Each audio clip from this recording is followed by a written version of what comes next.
Becky. I wanted to do a goals video for you guys. I used to do a monthly goals and then a monthly goal recap video. I did it for about 6 months. I really liked making them, but it was really hard to keep up with that every month, and it made time to seem like it went even faster because I was like making goals for the next month, and then before I knew it, the month was over. And so that didn't work out quite so well for me, even though I really like making and watching goal videos. So I thought maybe I would do it by season.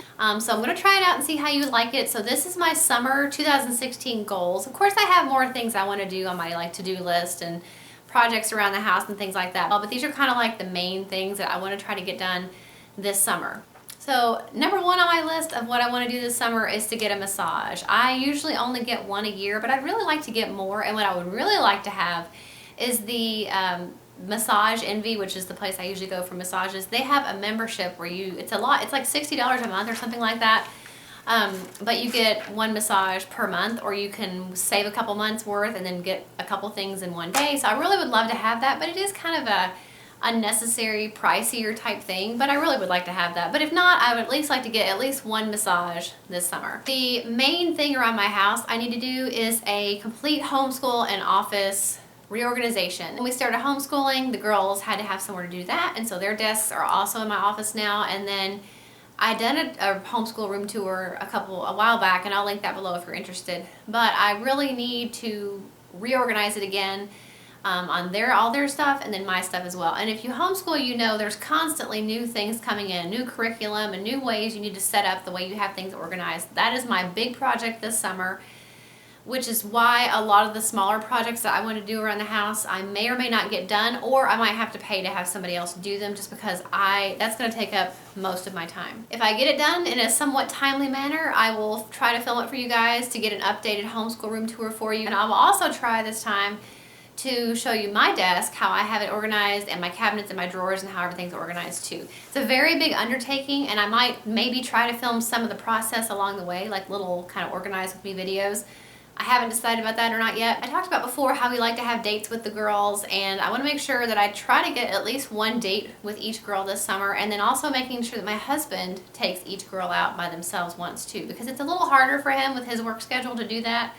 But I think it's important. And they did have their father-daughter dance date in the wintertime, but I think it'd be fun for them to do it in the summer. And one thing I think that my oldest daughter would love to do with my husband is like outdoor paintballing. We don't have a field here that does it terribly close, but there's some within a reasonable driving distance. I think they both would love that kind of thing. I hate that kind of stuff. I don't like to be shot at with paintballs, lasers, anything like that. I don't like to be like ducking behind walls and trying to like sneak up on people. I hate that kind of stuff, but they will totally love that.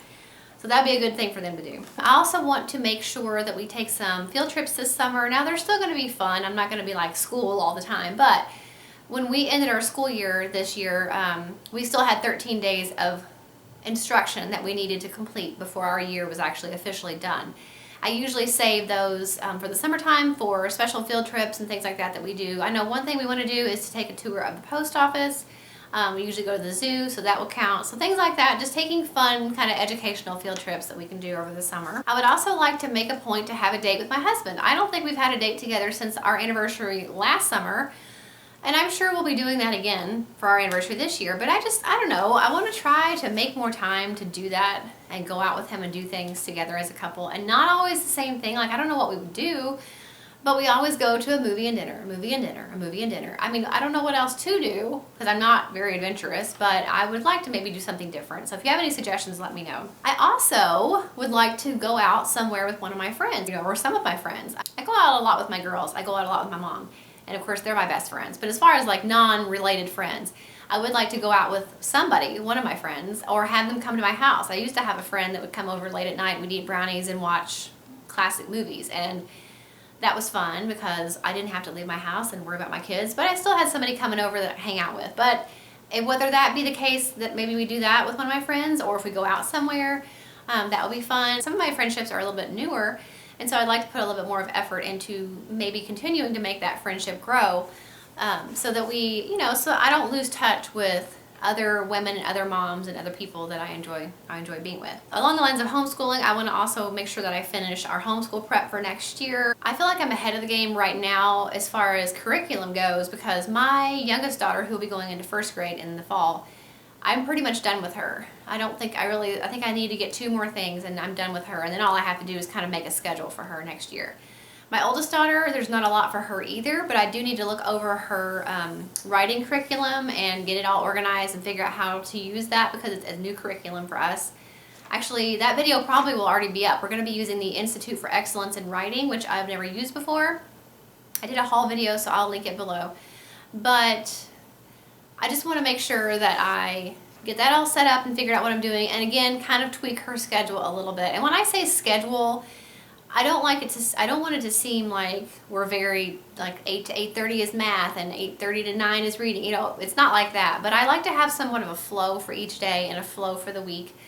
And especially because my youngest daughter is going to be doing a couple more subjects this coming school year than she did for kindergarten, and my oldest is starting the more elaborate writing program, and we're going to be doing a couple things together as usual, some of the same things and some new things. I want to try to work out like a good schedule, a good flow to make sure that I get all of it in every week as much as possible. So again, that might be a video that I film if you guys are interested, or if I get around and get time to do it, I might actually film kind of my planning process. So again, let me know if you're interested in seeing that. One of the main things that I'm the most excited about, other than getting the homeschool room and office organized, is I had an idea to have my girls an unbirthday party in the summer. Now, both of them have winter birthdays. One's in January, one's in February. My youngest daughter's birthday this year, we had a snowstorm. We couldn't leave. Nobody could come over. We stayed in the house all day and basically stared at each other. We did the best we could. You know, she still had presents and stuff, but I just felt bad that she didn't get to go anywhere. And it's always cold and flu season, so either if you do have a party, a lot of the kids can't come because they're sick or different things like that. So I thought it would be really fun to have them a combined unbirthday party in the summer where we have both their friends over. They kind of share the party and the activities, but we still celebrate it as their birthday with their friends. That was kind of something that I came up with. I want to try to do if I can get time to do it. My life has gotten a lot busier lately, and I'll be telling you why in a video coming up next week, but it's going to be kind of hard to get it done, but I really would like to. I think the girls would enjoy that. They're at the age where, yes, they're 6 years apart, but I think if we plan the right kind of party, both their friends would still enjoy whatever we do if I plan it right. So I think it's a great idea. Anybody out there that has children that have winter birthdays, you know the struggle that it is. You can never do anything outside. The weather's always crummy. Somebody's always sick. It's really nasty and gross and depressing, and it's just no fun. I think it's an awesome idea, so I'm really going to try to pull that off if at all possible. So those are my main goals for summer of 2016. If you like this type of video and you want to see fall 2016 goals, then let me know. Give this video a thumbs up and I'll know that you want to see that in the fall. Otherwise, if you have any suggestions for maybe dates that I could go on with my husband that don't involve something weird like sweating or running around chasing people with guns, that kind of stuff is not me. But if you have any ideas of something else we could do that he actually would enjoy, let me know in the comments below. Make sure you're subscribed if you're not already, and I'll see you in the next video. Bye.